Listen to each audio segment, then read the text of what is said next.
Welcome, everybody. It has been a while. I'm excited to be back at it. Today, my guest name is Darby, and she is a pagan. Really excited to dive into this because I've only briefly brushed up on what paganism even means, so should be a fun conversation. Welcome, Darby. How's it going? Good. Thank you so much. I'm so happy to be here. Yeah, thank you for coming. I really appreciate it.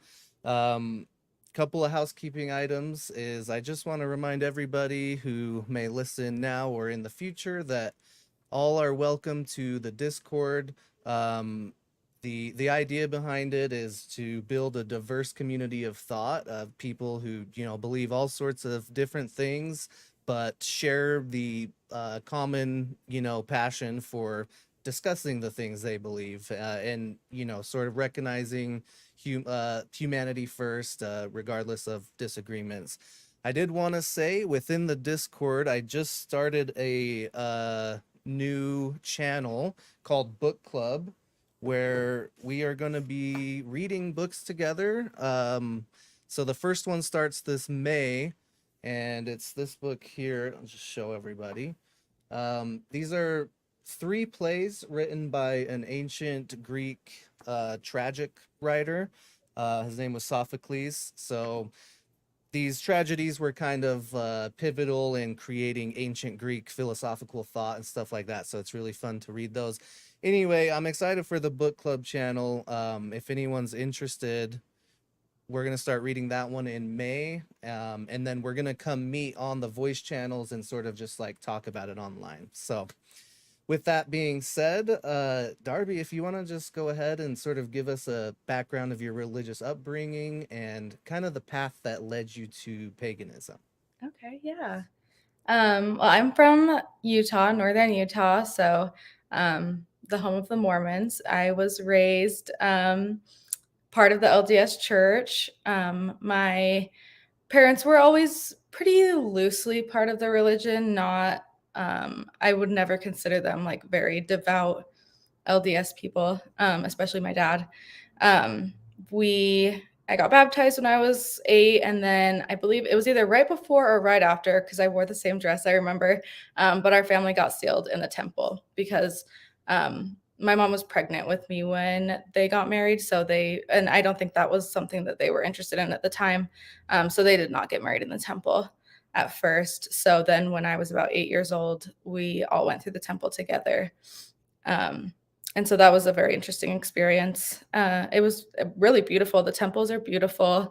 And I just remember seeing both my parents crying. And I really never had any hard feelings or anything towards the LDS religion. I think it's uh, how my parents raised us in it was the thing that they loved about it. And the most important thing that they saw was the importance of family, which I think is amazing. I think that is one of the best parts of that religion is the strong focus on the family unit.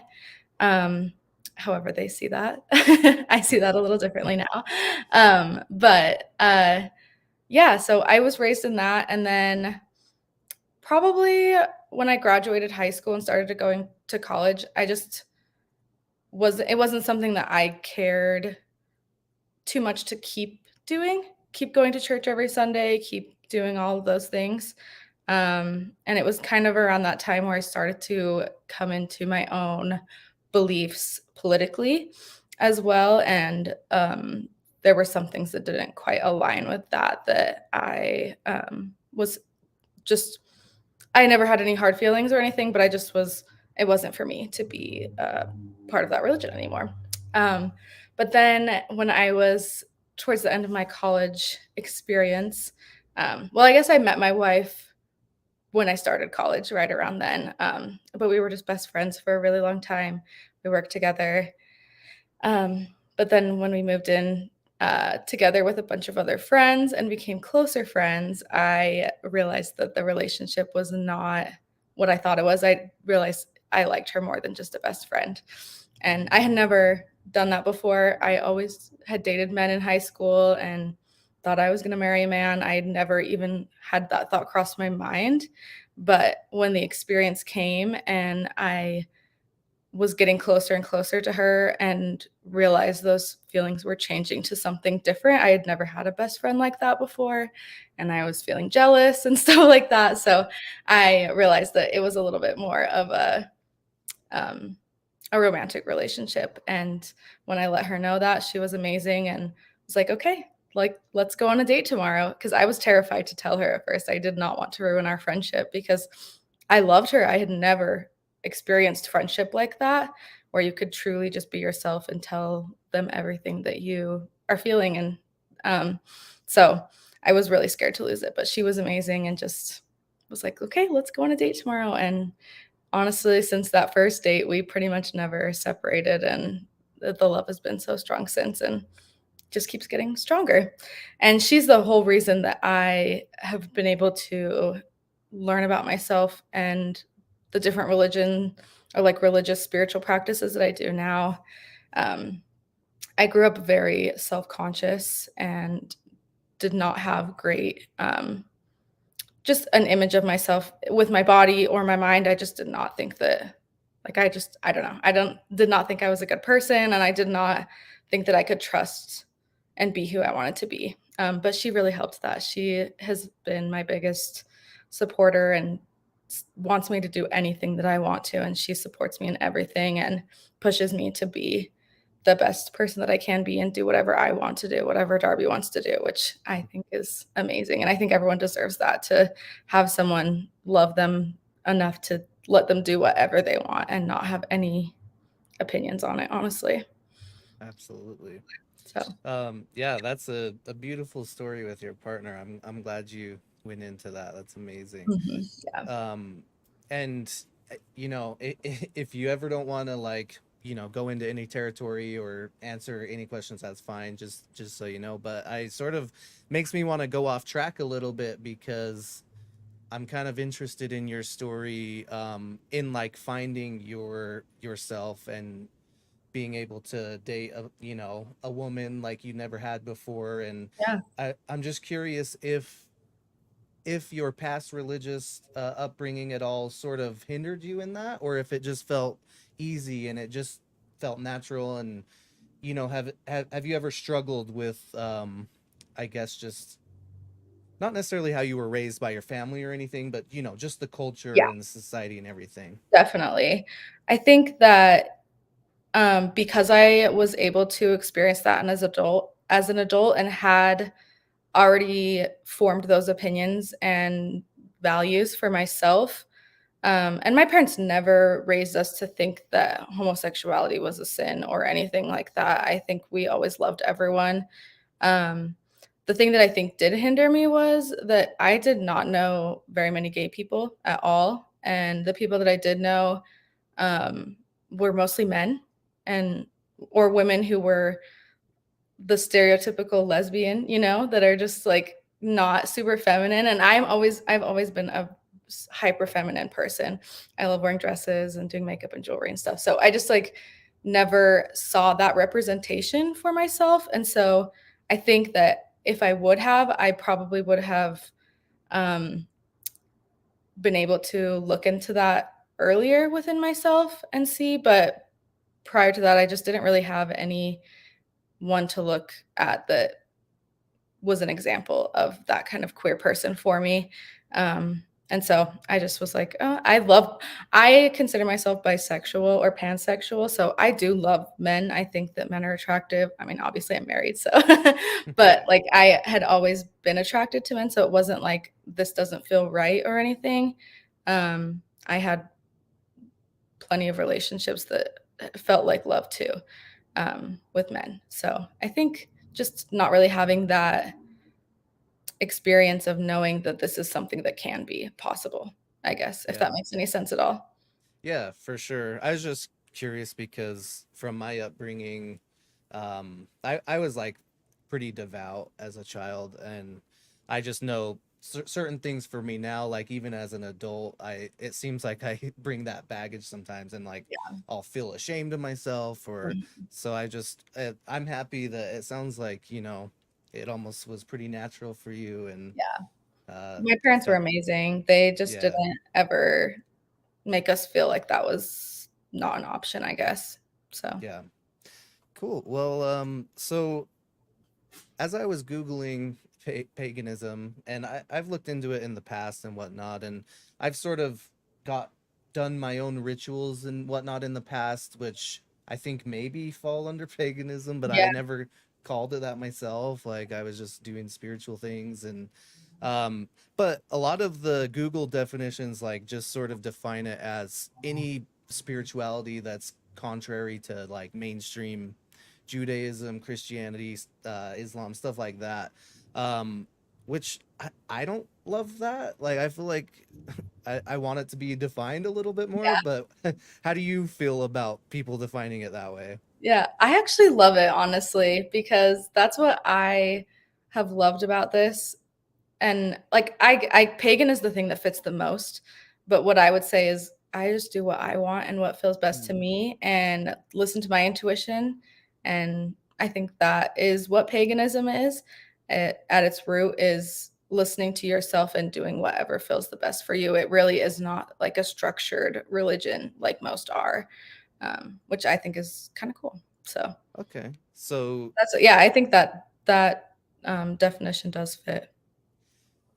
so I guess would the criteria essentially be for anyone to fit a pagan just that you engage in some type of spiritual practices that are personal and not organized in a Yeah. religious setting.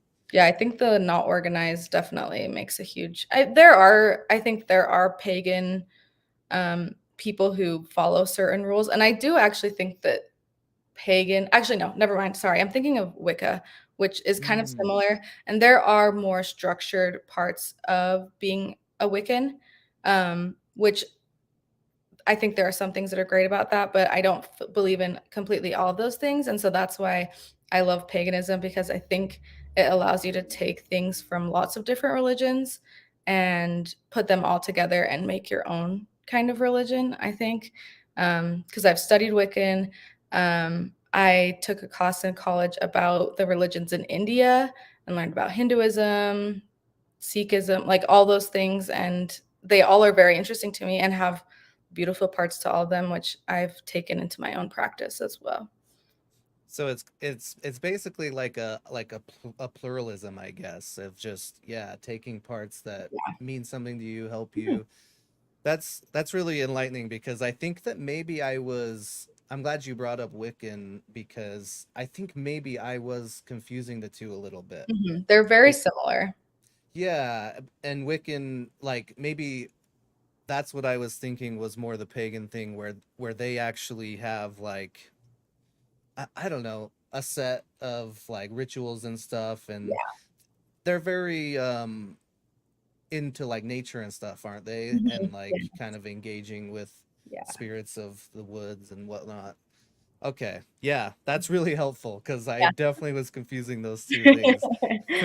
Yeah, I like it. I think Wiccan is amazing. I think there's a lot of things that's probably the closest thing if I could say, "Oh, yes, it is a specific religion," I would say that because I believe in karma and other dimensions, I guess. I don't know. Sometimes I feel like I sound a little crazy, but I don't know. I think it's cool.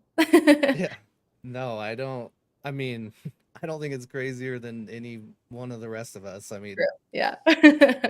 it's just, I mean, to me, like, I feel like a few years ago, I used to be so like, man, like people are delusional or whatever. But then I'm like, man, like the fact that we're just floating on a rock is like kind of delusional. Like, this is all crazy. Exactly. Yeah, life So is delusional.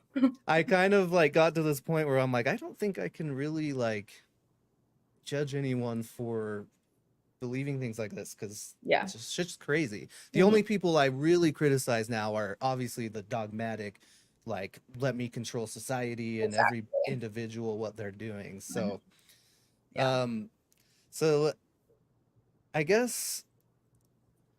guess we could just move to what type of rituals you yourself personally do, and maybe they're not all pagan necessarily. Sounds like you have some Eastern philosophies and whatnot Mhm. as well. So, like, what would you do on the daily or weekly or even just special occasion? Are there Yeah. any holidays even? Yeah. I have like some notes on my phone. But there's, I would say the main focus for me and that I've noticed probably within the last couple of years that I've grown to understand is cycles. And that is probably the biggest thing that I focus on. There's cycles every day, there's cycles every month, there's cycles every year. There is a wheel of the year that I will pay attention to, and that goes off of the equinoxes of the sun normally. So when the sun is at its longest point of the day of the year, so the summer solstice, and then the winter solstice, it has symbolism throughout all of that with the darkest times of the year where the nights are the longest and the days are the shortest. That's the time where you focus on resting and relaxing and kind of taking that solitude and that darkness. And then obviously that grows and um, kind of the cycles of life too, as well, with nature. And that's how I see it a lot as well, is when you're in that dark time, it's when the seeds are being planted and growing and it's dark. But then as the year goes on and the days get longer, you start to grow. And then at a certain time of the year, the things have bloomed to the most of their ability. And then um, with like crops and stuff like that, there's that fall time is the harvest time when you're harvesting the things that you have planted. And yeah, so that's kind of like a main year thing that I focus on. And surprisingly, I mean, probably not surprisingly, honestly, but I don't think a lot of people know. Most holidays and Christian holidays are based off of pagan um, traditions. And so, like, the spring equinox is coming next week. That's when it's the quarter point of the year for spring. And that fits right along with Easter as well. And then there's lots of other ones. Halloween is at the exact same time as the fall equinox.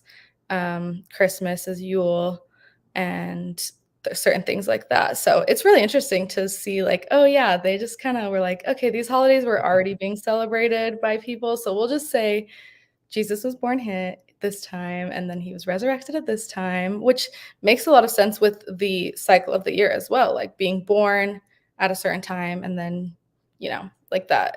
It really does make sense with the cycle of the year. But then also going along with cycles, I do follow the moon cycles. That's something that I am very interested in and have been pulled to for a while, is the moon. I think the moon is amazing.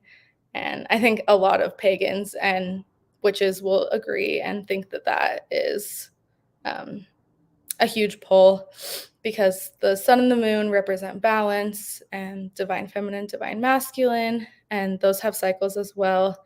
And it's kind of the similar thing where the new moon is when it's dark and you're planting the seeds. And so it's just kind of like a shorter cycle for you to um, just self-reflect and figure out what you want to do, what you want to focus on for that month, and how you can grow. And then at the time of the full moon is um, reaping those benefits and being grateful for what you have accomplished in that time. So, yeah, I think that's probably the main things I would celebrate. The yearly, I think they're called Sabbats, is what like the word for it is. Those are the holidays, um, and then the moon cycles as well. Um, Okay. yeah. Sorry, Is you there go ahead. yeah, is there anything specifically like on the daily you would do, like meditations, prayer, ritual, things like that? Yeah, definitely meditation. I recently was certified as a Reiki practitioner, so Reiki is a huge part of my life now, and um, it's Reiki is a Japanese healing technique for relaxation and healing.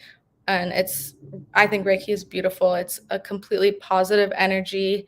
It guides itself, which I think is really cool. You can't do any harm with it. So that's something I do daily, is I do Reiki on myself and on others, and just kind of feeling that energy. So some sort of meditation. Um, I would say, yeah. And then I have a lot of other practices that I do. I love tarot, other types of readings like oracle. Um, and then sometimes I'll do spells if there's specific things that I'm wanting to work on, or if there's someone in my life that I want to help protect or do anything like that. There's certain things that I can do um, in that regard to sort of.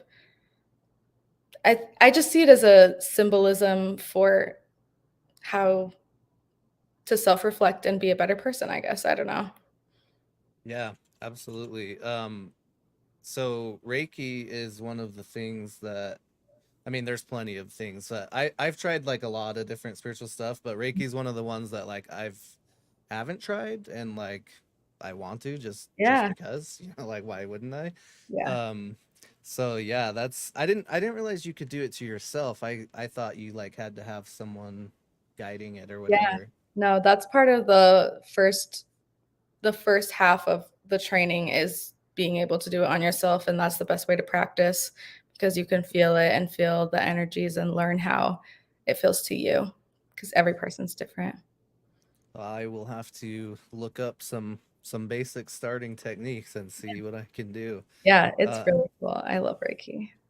so I forgive me because I always I like send structures to people, but then like as we go through one point, I just have like five different things I want You're good. I to love go it. down. So I'm glad you brought up the holiday thing because I was actually going to mention that you said it for me, just how Christianity in the West sort of like took these religions and said, "Oh, like yeah, that's because of Christ." And um, the one thing though I found interesting, I just thought of this now. I've never thought of it before, but I actually um, can you explain why it makes sense that they would put Jesus being born?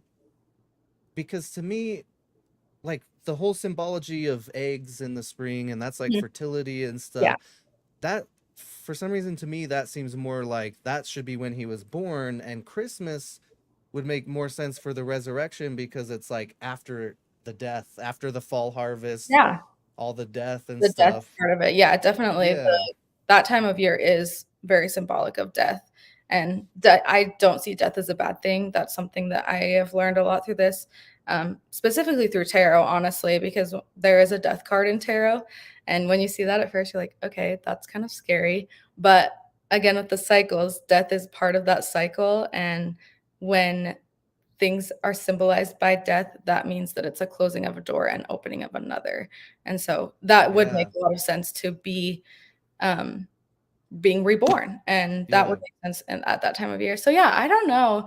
I do also see it though as that time of year, the dark Yule time of year, as being um, a starting point as well as like birth. So that's what I kind of think it is. A lot of that death and birth is at that same time. And then the resurrection being at the time of Easter is, I feel like, symbolic of changing who you are and to continue growing, I guess, if that makes sense. Like you're not stopping and starting over, it's stopping and then continuing on where you are. So I think Yeah. it makes a little, but it could be either way. Honestly, they probably just picked it and were like, yeah, this is good. No, I think actually what you said makes sense to me because like you think about a tree, it doesn't like technically die in the winter. Well, right? It just sort Yeah, of goes dormant, and exactly. then the spring's like the representing of it being resurrected. So yeah, I think that does make sense. And I guess too, if you view the Yule in the winter too, like Jesus was supposedly like essentially a gift to humanity to Yeah, save us all, exactly. so like the ultimate gift. So I stand corrected. I guess it does make sense. If anything makes sense, honestly. Yeah, right. Well, yeah, and you kind of brought up, I mean, not necessarily astrology, but like moon cycles and stuff Yes. like Yeah. that. And actually, so a lot of like naturalistic or atheist types would disagree with me on this, but I sort of think astrology under a naturalistic framework makes the most sense out of any other type of belief, Mhm. just because I can actually think of a physical naturalistic process by which it would affect us. Yeah, Because right, the moon literally like pulls tides out of the ocean from its exactly. gravity, I say and we're this all made the up of water. Yeah, like they're genuinely, like, I could, not that it's been shown or anything, but I can see a way that it would work. Yeah, So um yeah, I appreciate astrology, even though most of the time astrologists don't view it that way. It's usually pretty supernatural, but yeah. um and then tarot too. I actually, the last time someone did tarot to me, like, I actually had a really strong appreciation for it, because you don't have to like see it as this supernatural thing, or like, you can if you want, but Yeah. like when they were read to me, and granted I had just taken an edible, so I was like really in my zone, Yeah, that's the that'll best help. time for Right. it. But it like just hit me like, wow, like, even if I don't like really believe in the background of all this, it's actually telling me some, it's making me think of my life in a way that I hadn't, like, Mhm. and it's actually super helpful, and I really appreciated the session. So Yeah, that's something that I had written down as well, because my wife, because she's pushed me to grow, and that's something that she loves is tarot and those type of things, because it is such a great form of self-reflection, and it doesn't have to be a specific meaning. That's what most good tarot readers will tell you, is to take what resonates and leave what doesn't. You listening to your own intuition and understanding what these things mean to you is what is most important about tarot. The actual meanings of the cards do not matter. It's how it makes you feel and self-reflect, I think. And that's what I love about how I view paganism and my spirituality, as so much self-reflection and being yeah. able to be self-aware. And I think that helps people grow and be the best version of themselves.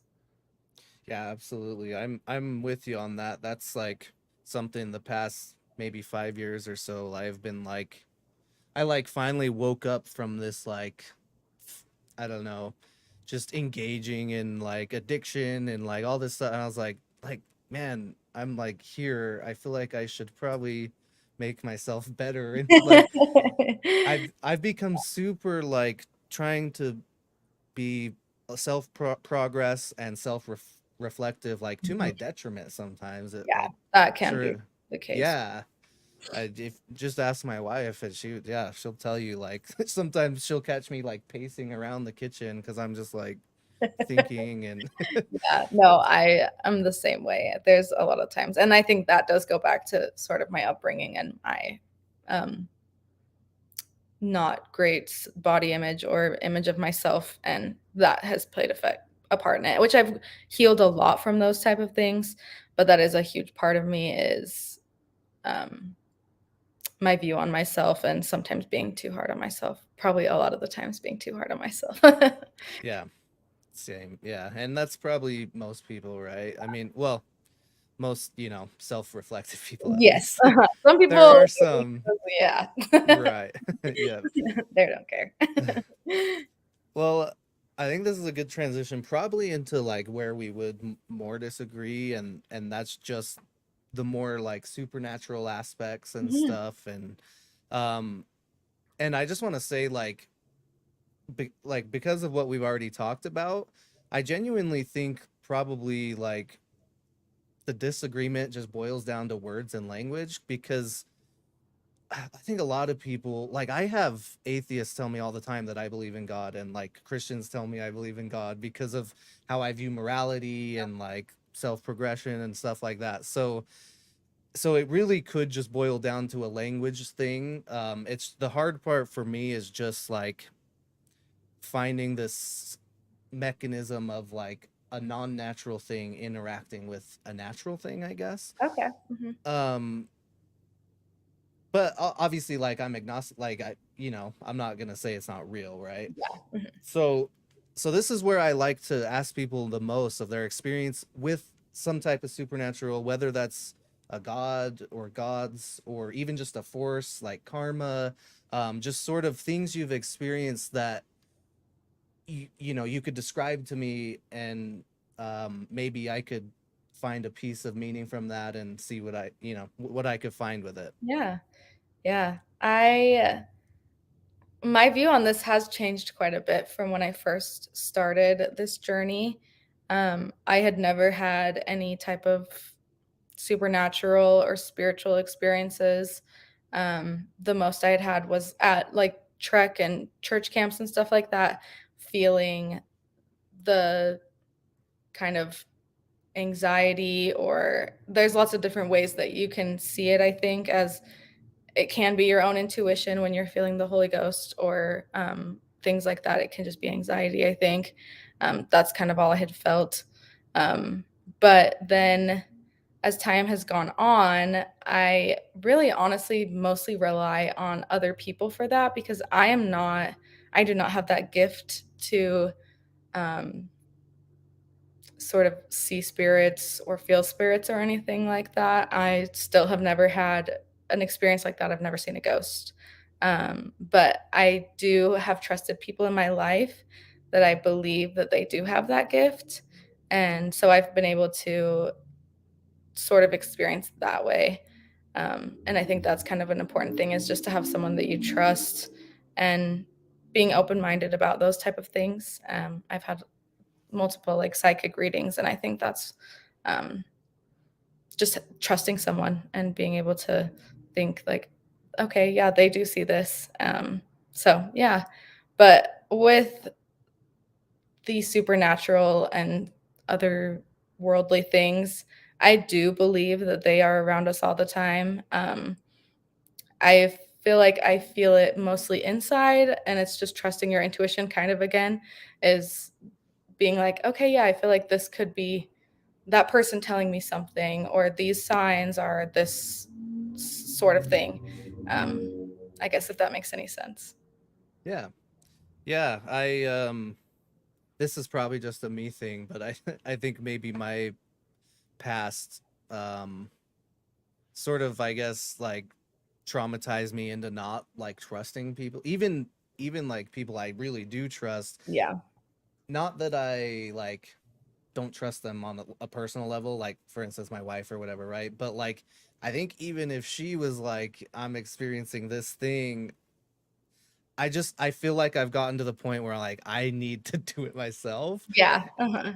I don't know if it's a want or a desire, and maybe it's just something I need to let go, but like yeah, and this will be an interesting question to you too, because I've been so desperate before, like just trying to like pray to, the Christian God I was raised with, or other gods, whatever, all sorts of things. I've one time literally like got on my knees and prayed to the devil, because I was like, I need to see some To see something. Yeah. yeah.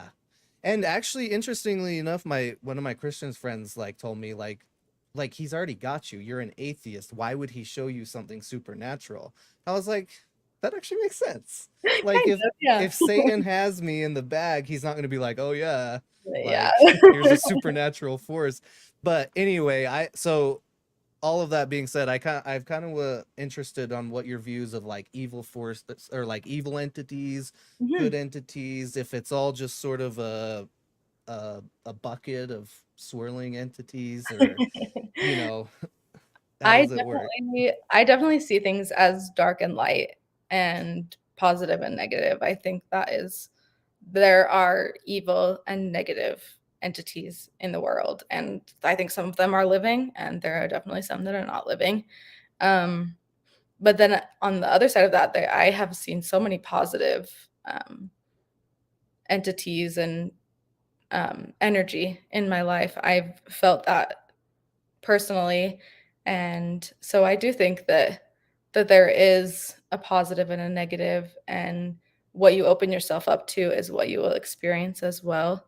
And so being open to that positive energy, and that's something that I think a lot of pagans and spiritual people do, is see things with love and light. And whenever I'm working with energies or things that I feel like could invite any type of energy into my house, if I'm doing things like that, I always um, request that only beings of love and light and with my highest um,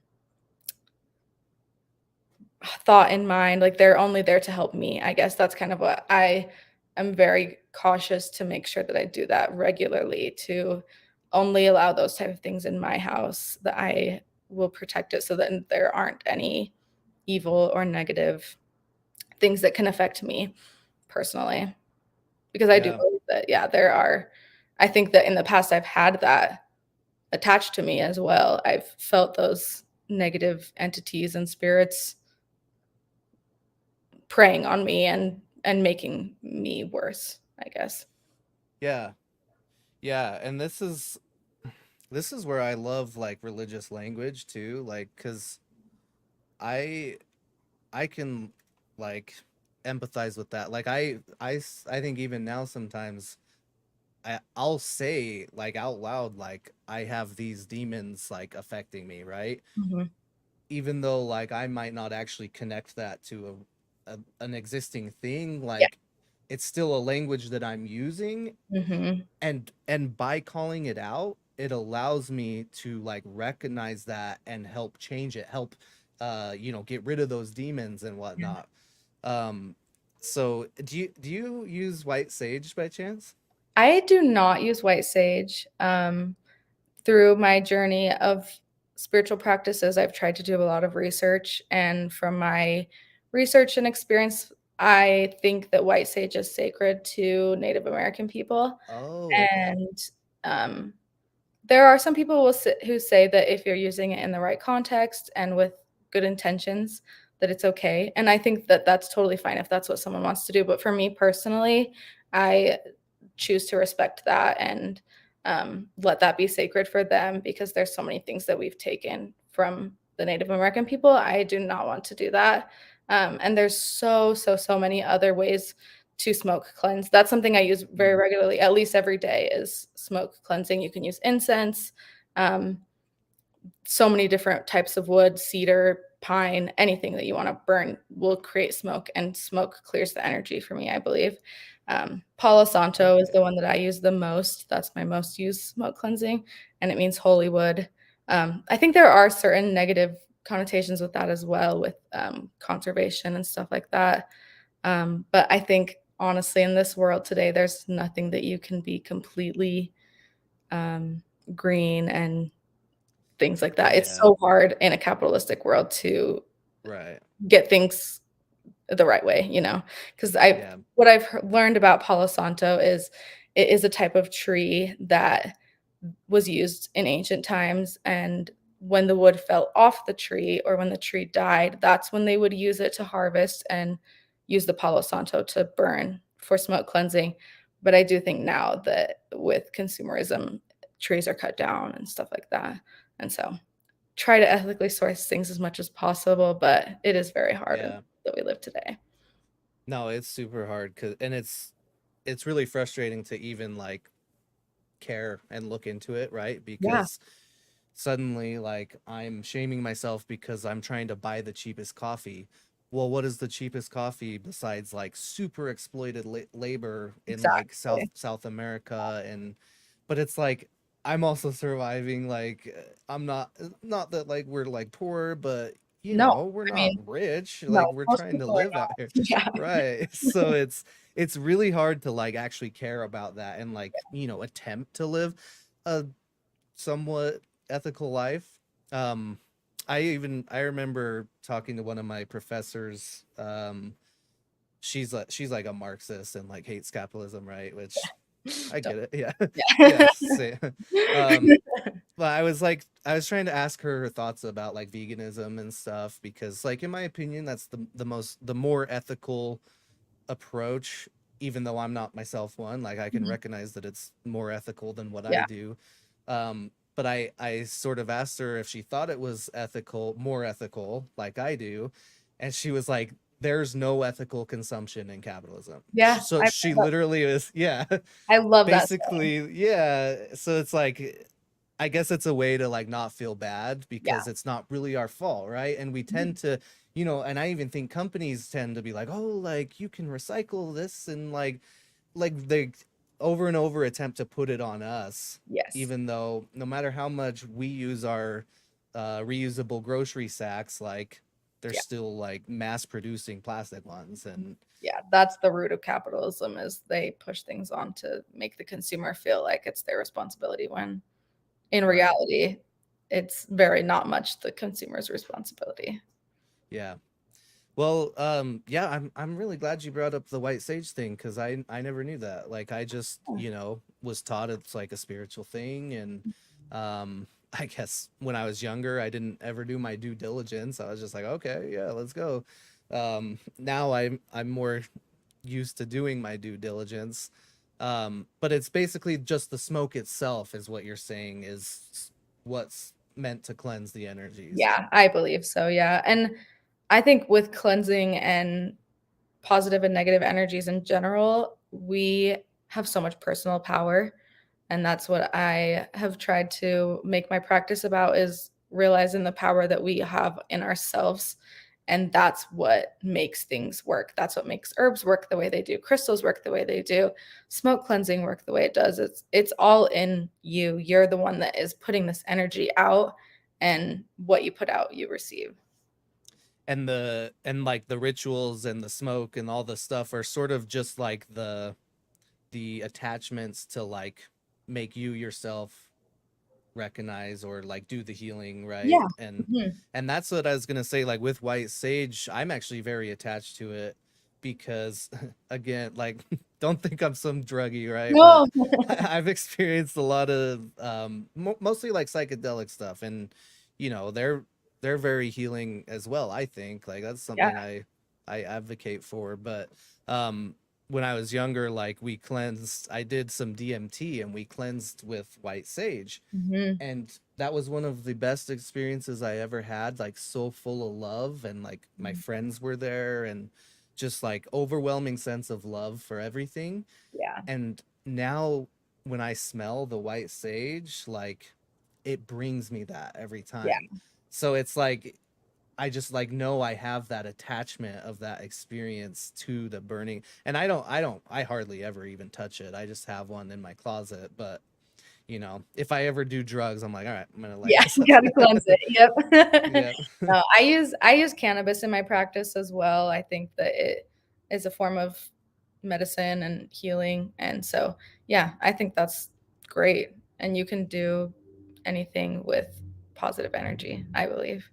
Yeah. Yeah, for sure. Cool. Well, we were kind of talking about how there's like this positive and light, um how I see, even even with that, I sort of see everything as engulfed in one thing, like it's just one reality, that even if there is an evil and a good, like Mhm. essentially it's still part of the same system that's Okay. manifesting in a different way. Mhm. um so, and this is like, I guess, what, if you were ever to ask, if I were to ever to say like, this is a god I believe in, this is basically what it is, right? Just this all-encompassing reality that contains all this. So, I'm curious if you think there's like a ultimate god, like this creator being, or if there's just spiritual forces kind of contained in a system type thing. I think that I do not see it as one entity, like one all-knowing person that has all the power. Um, I think that there's a lot of different things that can go and merge into that one thing if you see it as a whole, as positive energy. But I do see that I believe that there's lots of gods, goddesses, people out there, angels that are part of that big network of positive energy. And another part of that, going back to your own personal power, is I believe in past lives and future lives and all of those type of things.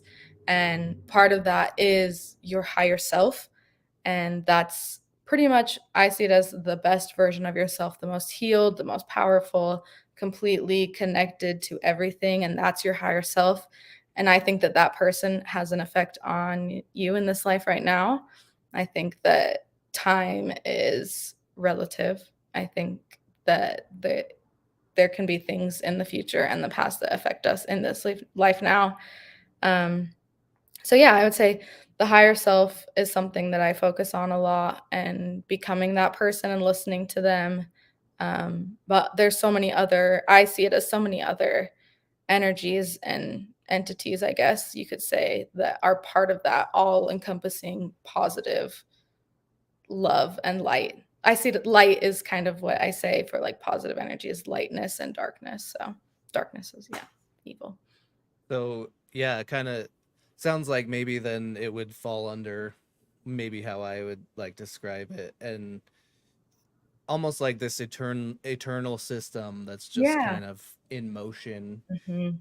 Um, Whereas the like super religious people will say that this system, this natural system, got started and something had to start it, Yeah.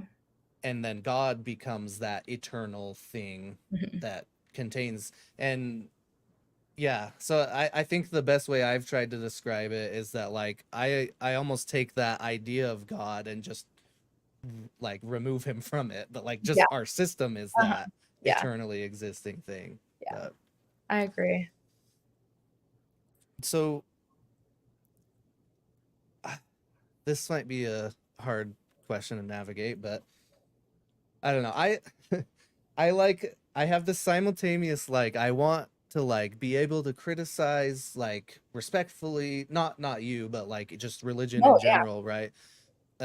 It's like I always want to like navigate respectfully if I can.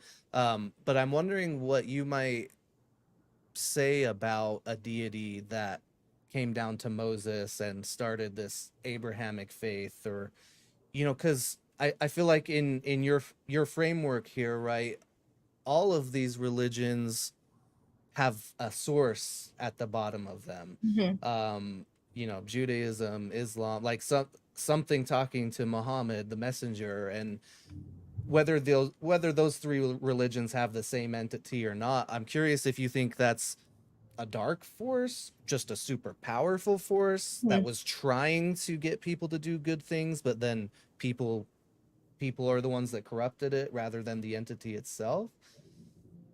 That is exactly how I see it, I would say, is that it is something positive. I think Jesus was real. I think he was on this earth, and I think there is a God that those that Christians believe in. I think that God is real. I think I see them as a little different. I see them as not gendered and not the way that I think Christians see them.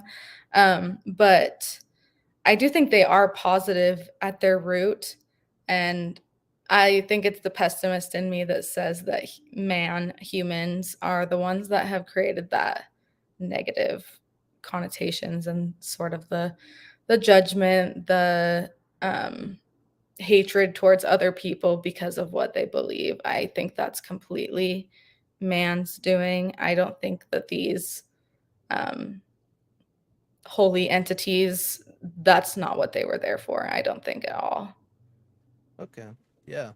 Um, do you see, do you think there's any dark forces at all that have influenced humans to make any types of religions, or do you think they more just, I guess, kind of individually attach to humans and affect them that way? Um, I I don't know if there's any religions that are rooted in evil entities. Um, I, don't think religion I personally don't believe in organized religion for that reason because it does put so much, um, emphasis on man and making these rules that you think is right, and even if that's what you believe that your God said to do, they aren't here to make those rules. It's ultimately humans that are making those rules and boundaries for these certain religions. Um, and so I think that it probably is more on an individualistic level that the negative, evil parts of life are affecting. And yeah, I think man is innately not good. That's kind of what I've it's hard to say because love being a human, and I think I'm a pretty okay person, but I think humans are inherently um, not great. I think that there's a lot of negative forces that can affect other people, be just with humanity in general. Yeah. Yeah. I'm like somewhat similar to you. Like I don't think I would go as far as to say that like every human's just inherently like evil or sinful or something, kind of like the Christian worldview would say. But I do think we evolved out of the jungle, right? And so we do deal with these like, desires and like all these things that sort of influenced survival originally. And it's Mhm. like coming out of just survival mode into like, oh, like I'm seeing you as another human. Like I already have my survival stuff met. So now we can actually talk about what it means to be good, right? Yeah. Um, but obviously, thousands of years of evolution still has that like sort of primitive desire in us that I think that's what causes us to be bad. And I think ultimately that's what we're trying to escape essentially Yeah. is like progress out of just that survival mode. Mhm. Yeah, and I see life as such a balance between good and evil. I think that it really is comes down to what you allow in your life and allow yourself to reflect on other people and on yourself. It really is a personal choice. But we all do have good and evil in us, I think. I Mm, don't want to say, I feel bad saying like humans are inherently bad, but I just think that there are definitely bad things about humanity. And we've seen that in yeah. history multiple times, like pretty much forever. So, Yeah. Well, and I like do agree with you that like we kind of are born bad in a way. yeah. Just more that like when you get into Christian theology, it's like no, like we're purposefully like designed to just be broken and flawed and require a savior, right? It's not just that like, we have things to do better, Yeah. I think but that's it's kind of yeah. what I don't love about Christianity always is that it's you're relying on someone else or something else to make you good. My beliefs is that it's within ourselves and we have that choice to make every single day, every single second to be good. Yeah. No, I agree with you on that, and it's interesting because we were just at an AA meeting the other day for someone we love, and you know, it's I don't know, like I really appreciate it because it's helped this person, and I've seen it helped a lot of people. Mhm. But that is one thing I struggle with is like one of the steps is like I understand admitting that like you're addicted, and this is sort of out of your control. You need help, right? Mhm. But like one of the steps is that's huge in it is this like I can never control this myself. I have to submit to some type Mhm. of higher power. And Yeah. again, I appreciate that they don't just say, oh, Jesus, like they're Yeah. like whatever higher power means to you, just like adopt that. But yeah, I'm such a like I want to be able to say that we can do this ourselves, Mhm.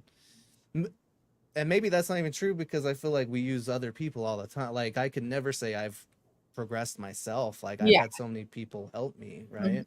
Yeah, I think that's a big part of it too is community and Yeah. that helps grow and create positive energy, I would think too. Yeah. Absolutely. Um yeah, so I could go on for hours and I've I always forget to ask people like what their time constraints are. Oh, no, you're good. And I have another hour or so, so. okay, yeah, I was gonna say I typically plan on like at least an hour. We're sort of approaching that mark here soon, so I just want to make sure you're good. Yeah. Um, so the last thing I have written to kind of go over and is I guess how your beliefs sort of influence your views on morality and your interactions with other humans, Mhm. and ultimately how that relates to society and political views you might have. Um, I you know I think we should do as best we can to keep like beliefs separate from politics, but I don't think we all realize that like you genuinely can't really separate it Yeah. completely. Mhm. That's Because very like yeah, because like it, you know, it influences how you view other people, how you know, and that's going to influence how you vote or interact with others around you. So absolutely. Yeah, I agree. Um, for me, my beliefs, how they affect my political beliefs, I guess I would say, is I see life as sacred and um, autonomy as sacred. I think that all life has meaning and all life is um, I don't know another word other than sacred. That it's a beautiful thing to be alive, and so anything that takes that away or kind of takes away any of that autonomy, that is not something that I believe in, and so most of my beliefs politically are around being an advocate for people and um, I guess life in general, so nature as well. I think that is part of life too, is the earth that we live on. And so seeing that as sacred and treating it the best we can. So I don't know. I guess I don't have a specific political party or anything that like it yeah, makes me believe, but I think that life is beautiful and taking it away for any reason, um, I don't think is I don't know, I don't believe that someone else should be able to, control or take away the life that you have and the life that you want to live. So, yeah. I don't And know. I'm glad that you also put like autonomy in the same sacred camp. Mhm. Very Because much. at first I was like gonna ask, you know, maybe we shouldn't get into specific political I'm stuff, but okay too, I honestly. Most okay, I yeah, know people that I know in my life, they know my viewpoints on those okay, polarizing things, I think, or they shouldn't care if they don't know yeah. because it's my Well, opinion. right, yeah, exactly. And I was because when you were first like just talking about life being sacred and stuff without the autonomy part, I was like, I'm like a psycho and I go listen to like right wing debates all the time and like borderline like Nazi shit like I'm listening to. But so when I first started hearing you say that, I was like, this sounds like a very pro life Mhm. take, right? Yeah. And which like I don't know. I feel like people get too hung up on the sides of things because in the end, like I view a life like that sacred, you know, or maybe not sacred, like just to use your language, right? Yeah. It is another life to me, and I respect all life, just like Yeah. you said, including nature and whatnot. But what I value, I think, just slightly higher than life is the autonomy of an individual, and like if something is happening to you that you didn't consent to or whatever it is, I think that you should be able to take that power and remove it, or you know, even if it's not like abortion or whatever we're talking about. If something has infringed upon you, I think that gives you the right to Yeah. defend yourself. So I agree for sure. I think that that is part of why life is so beautiful is we have that autonomy, and so removing that part of it, I think makes you not it just doesn't seem like valuing life as much as you possibly can because you're taking away that part of what life is. We are here and we make our own choices, and for someone to take that away takes away that part of what life is.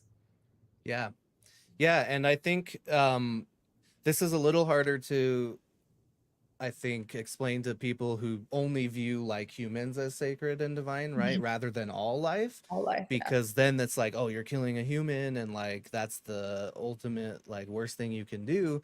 But like if you are considering life as a whole and you do value everything that is under that umbrella, like nature and everything in it is constantly making sacrifices. We eat Mm, food, they and like trees like grow for animals like it's like literally set up that way, Yeah. but they're like sacrificing a piece of them for us to be able to survive. And so yeah, just because it's like this human thing, I to me it doesn't mean that it's like free of any sort of like sacrifice because an individual is being harmed in some way or Mhm. whatever it may be. Yeah, I agree. I definitely agree. I think that life requires sacrifice, like you said. Yeah, it does. And whether that be you sacrificing your life to give life to a child that you have that you didn't necessarily plan for, that can be the sacrifice, or the other way around. I think that if you're not willing or able or um, in a healthy spot to do that, then valuing your life is extremely important, and valuing the I think putting trust in other people to make that decision for themselves, because Yeah. we do not know as much as we want to, we really can't know what every single person is going through. Even the people in Right. your life that you're the closest to, like, I don't know every single thing that my wife thinks, but I trust her to make her decisions based on the experience that she is living, Right. and I would want someone to do the same for me. Definitely. And sorry, I we didn't have to like go down that hole. Oh, no, you're good. I'm a And we were very, still like, political person, so it's okay. yeah, it's funny because like I still was so careful with my language too, and I think I'm sort of trying to discover like my place and my channel and what I really like wanted to be. And obviously I don't want to like censor anything or say that I can't talk about anything, but again, like I think the most deep rooted thing for me is respect, and so I'm constantly like worrying about that. But anyway, I think that we would probably agree on like most political things, I think and so too. we probably don't need to like get super detailed in that.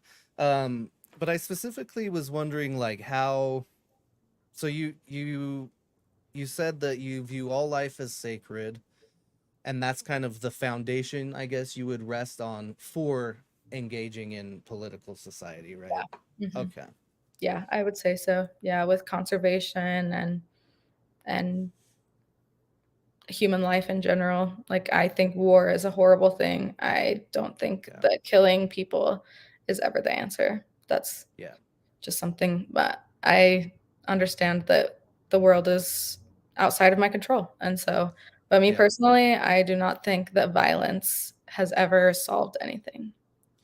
Yeah, and that one for me gets tricky too because, you know, bringing back the autonomy thing into it, there is a point where, you know, I would say it's justified people will have to be violent if the attack on their autonomy is severe enough Yeah. that they are like literally under threat. And I I think the problem of war is just so like perpetuated from our thousands of years of Mhm. existence that it's like uh, I can like there's bound to be someone, some culture, some people in the world that feels like they need to defend themselves in some way. Yeah. And so it's yeah, it's really hard because I also hate war, like, but at the same time I'm like you might need an army if you're under attack, like, and I might need to fight at some point, and yeah, it's a harsh. I hate it, but Yeah. It is. It is a hard balance. It's just that balance in life of good and yeah. evil, I guess. Um.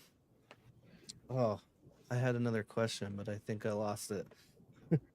Um, did you happen to think of anything that you might want to ask me?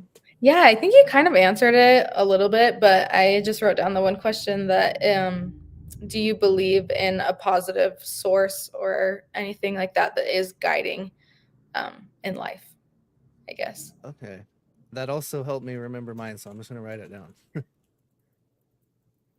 Uh, so I think it's gonna depend on what exactly that means. Like a positive force, as in, I guess, like a good force, you would say, some like morally good force. Yeah.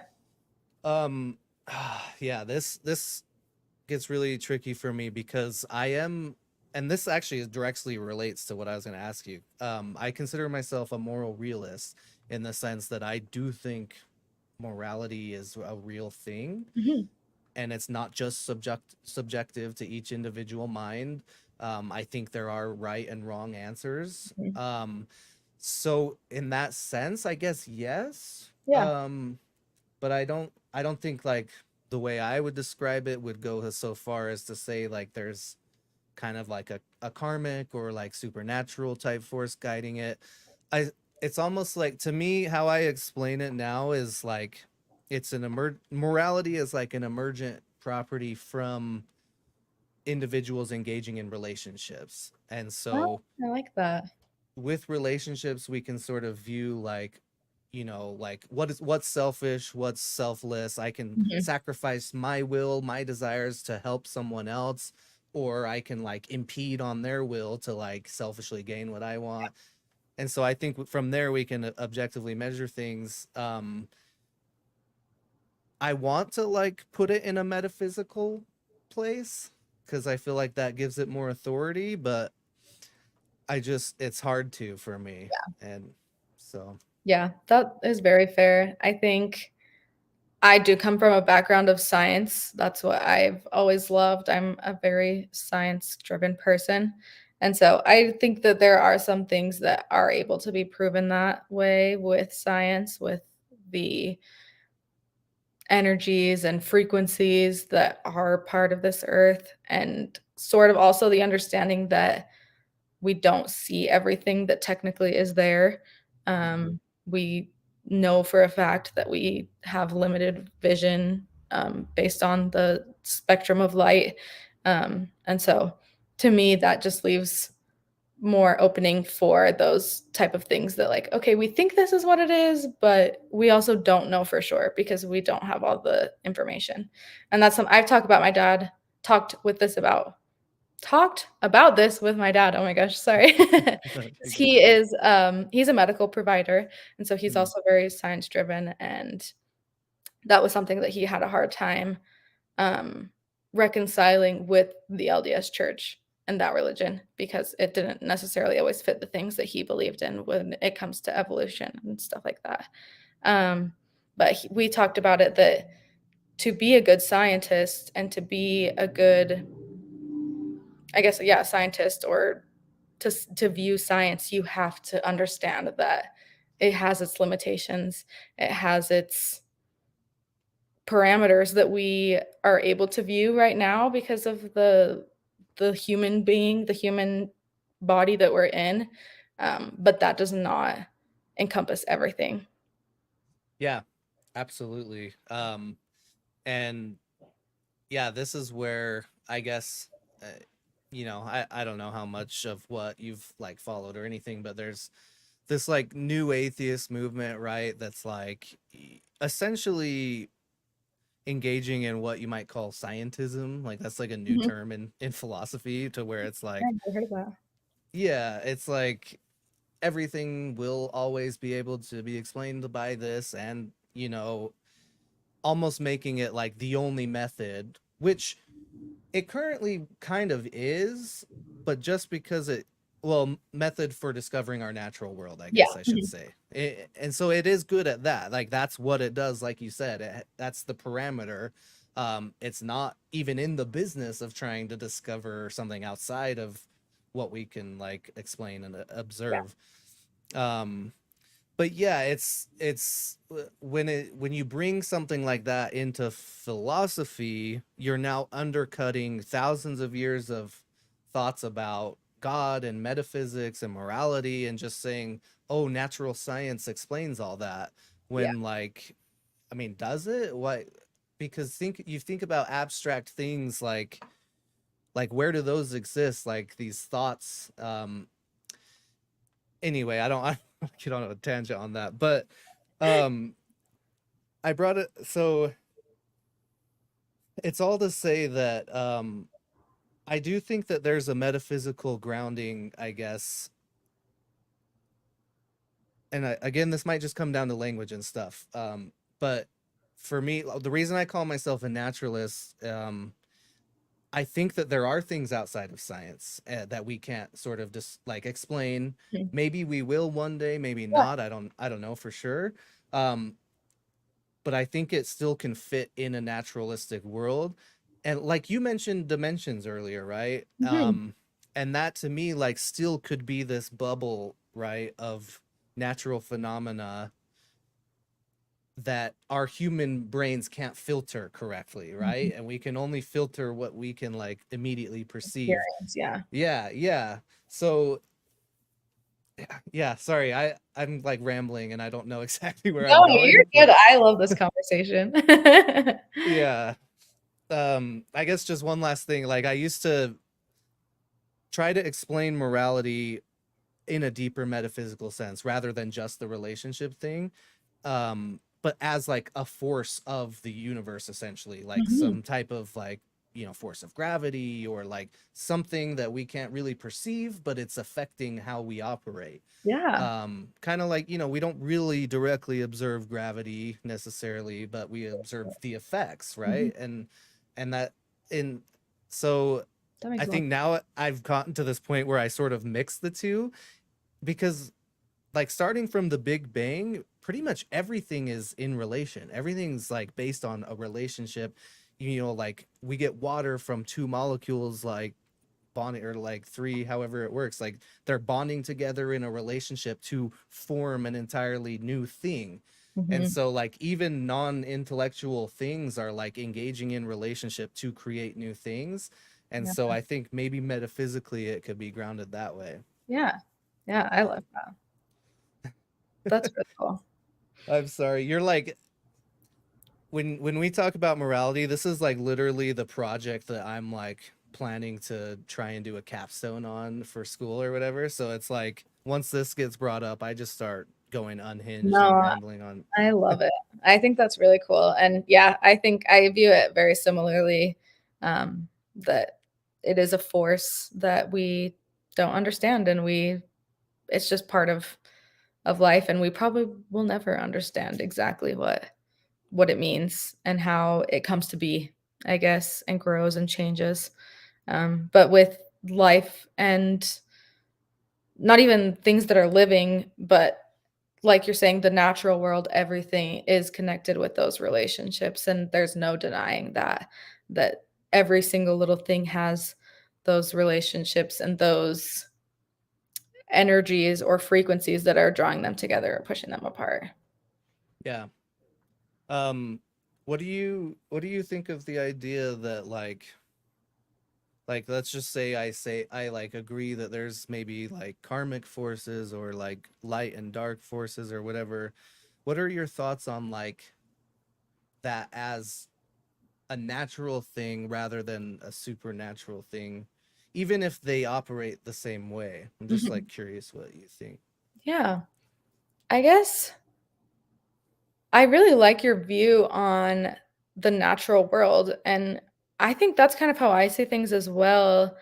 I know there are words for it like supernatural and metaphysical and stuff like that, but I really think they're all the same thing. I think that it's just part of what this experience and I don't even know how to explain it. Like that's just what it is. And I guess um supernatural is maybe just a way to explain something that we don't understand, I guess. Yeah.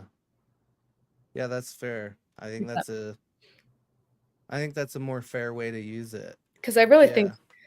everything is what it is. I mean, matter is Yeah. always here, like, it can't be created or destroyed, it's just is, and so trying to put things in boxes sometimes doesn't fit, I guess, and it can help explain things a little bit, but I think as a whole, if you're looking at things in general, everything is just what it is, I guess. Yeah. No, this is you're about to send me on another passionate tangent because the boxes thing is like something I'm like super, yeah, passionate about because categorizing things is very beneficial for us. Like it's definitely good that we can do that, Mhm. but at the same time that like really is detrimental. Yep. You know, when it comes to like, I think morality's on a gradient, right? I don't Mhm. like maybe there's like an end to each side, a light and a dark, but I think that there's a scale in between, right? Mhm. Like I don't think you could say that like just like stabbing someone is like just as bad Yeah. as like slapping them or something, right? Like it seems like, and yeah, this is what like things like gender and even like sex, like biological sex doesn't neatly fit into categories, Yeah. and like we're like so determined to just box everything up, and I just Mhm. it's ruining things. Yeah, I know, it really does. I think it kind of is just, like, taking away autonomy for that specific thing too, like, it can be on in very specific things that you're putting in boxes that can take that away from people and life. Yeah. Sorry. Ronnie just texted me and said boxes all caps because she knows that like it gets me so Boxes. I know, yeah. yeah, that is I try really hard not to, but it is I think it's natural for us to want to categorize things, and so that was is what makes it hard is you want to put things in boxes. It makes things Yeah. make more sense. It and yeah, so but it does And not I always think, fit in them. yeah, I think like to a certain extent we have to. Like I mean, the way we progress through society and everything, like we do like I mean even with something like gender, right? Like I think it is good that we made a like at one point we were like, you know, let's make a sport for women because they're not able to like they're not, I don't know, they don't have a place. They like literally just didn't have a place to do it really. Mhm. So Yeah, like I understand like wanting to categorize as a way to progress, right? And but it's just when it's when people hold firm to that, like, oh, because exactly. we've made this category, that Mhm. mean now everyone in it has to be that way, like, and they Yeah. can't adapt it, right? Yeah, it's like a box with no doors on it. There's you're in a house with Yeah, no doors. There's no way to get in or out. But in reality, when you put things in boxes, there should be ways to get in or out or to be on the edge or whatever, you know? I don't think it necessarily has to all fit the exact same way. I think a lot of the times it does, and that's how life is. Things fit in boxes, but there's always that percentage of things that do not fit in those boxes. And when you hold fast to those boundaries, that's where it can hurt people and take away yeah. their autonomy. Exactly. That's I'm gonna adopt your language. I really like that. Like putting in a boxes without doors. Like Yeah, I like that yeah, visual. there should be room for movement. Yep, exactly. Yeah. I love Well, that thought about gender. I think gender is very, very interesting. I think it's something yeah. that Well, and sorry, go ahead. Oh, no, go ahead. I don't know. I I don't know, yeah, I'm just it's rambling. I am with you. Like I love thinking about just like what that means, what gender means, and even biological sex. Like, I mean, yes, there's things that exist in nature, right? But like we're still categorizing and putting the language on top of those things in nature. So it's not like, you know, oh, like male just existed essentially in like no, like we put that We box hold it. around That's what a it set is. of things, yeah, that we, and granted, like you said, like it is like there are things that for the majority of the time they do fit, right? Mhm. That's why we categorize because it makes Exactly. sense. But yeah, it's I almost think just talking about like sex, biological sex maybe is more important than the gender thing these days because like, and I understand the whole like gender isn't identical to sex and gender's more how we present and like so societally how we fit in that role, right? So I definitely understand taking it that way, but I almost want to like these people who just don't want to accept trans people, I just want to be like go to sex instead, like just throw gender out the window and be like look at nature and biology, like it isn't just male female, like there's a Yeah. wide spectrum of Mhm. what, like literally in plants they're like they can reproduce with one thing. Like Some it's just animals, like there's a lot of animals that can even do that or change their biological sex halfway through their exactly. life. That's it really, I really like how you said it, just coming down to putting things in these boxes with no movement. Yeah. And that's what can be harmful, I think, and Yeah. it is scientifically proven that those things can change. And so trying to put them, Yeah. categorize them doesn't always make the most sense. Yeah. Well, and it drives me nuts because, again, like I told you before, I torture myself with listening to people like debate this stuff. I don't But know how you do that. it drives me nuts because they will be like so firm, like science says that there is male and female, and it's like this. Oh, this is the one place you care about science. Yeah. Like, let's go back to evolution, climate change, vaccines, whatever the fuck it is. Like, this Yeah. is the one place that suddenly you think you're holding the torch of Mhm. science. Like, Yeah. Well, and it's honestly not even true too, because there are a percentage of people that are born intersex. So it that's really a, isn't yeah, even two things. It's more than two things. It's right. a spectrum. Well, and that's why I think it's funny that they like Yeah. hold so firm that they're on the science side. It's like, bro, Maybe do a little you research. you never have understood science and you still are not understanding it now. Yeah, Like, stop. exactly. Yeah. Just pretending to.